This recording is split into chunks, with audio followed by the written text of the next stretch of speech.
Assalamualaikum warahmatullahi wabarakatuh. Saya Rizka Auliasari, BP 19010037 akan menjelaskan tentang investasi instrumen ekuitas dan instrumen utang. Instrumen ekuitas mempresentasikan kepemilikan investor di saham biasa. Instrumen utang, kesepakatan mengikat yang menyediakan dana kepada peminjam sebagai imbalan atas janji dari peminjam untuk membayar kembali si pembeli pinjaman atau investor sesuai dengan ketentuan kontrak. Selanjutnya, pada saat pengakuan awal investasi, entitas mengukur investasi pada nilai wajarnya. Metode nilai wajar pengukuran. Setelahnya, investasi dalam instrumen ekuitas berdasarkan klasifikasi aset keuangan dalam PSAK 55 revisi 2014. 1. Aset keuangan yang diukur pada nilai wajar melalui laba rugi. 2. Aset keuangan yang diklasifikasikan dalam kelompok tersedia yang dijual.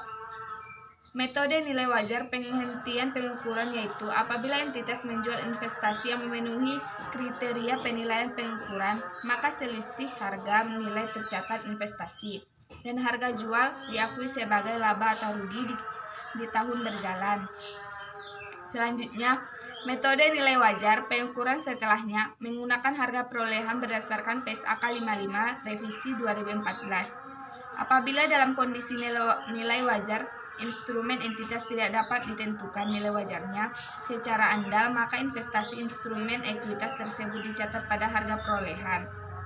Metode ekuitas pengukuran setelahnya entitas asosiasi, yaitu suatu entitas termasuk entitas korporasi seperti persekutuan di mana investasi mempunyai pengukuran signifikan dalam bukan merupakan entitas anak ataupun bagian partisipasi dalam ventura bersama. Selanjutnya, investasi instrumen utang klasifikasinya terdiri dari 1. Aset keuangan yang diukur pada nilai wajar dan melalui laba rugi.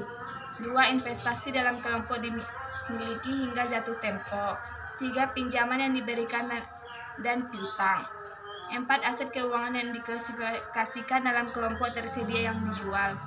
Investasi instrumen utang pengukuran setelahnya yaitu pinjaman yang diberikan dan piutang serta aset keuangan dimiliki hingga jatuh tempo dicatat menggunakan biaya perolehan diamortisasi.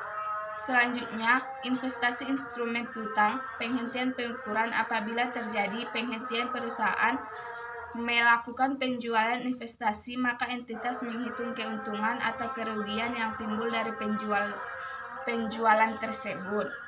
Sekian dari penjelasan saya. Assalamualaikum warahmatullahi wabarakatuh.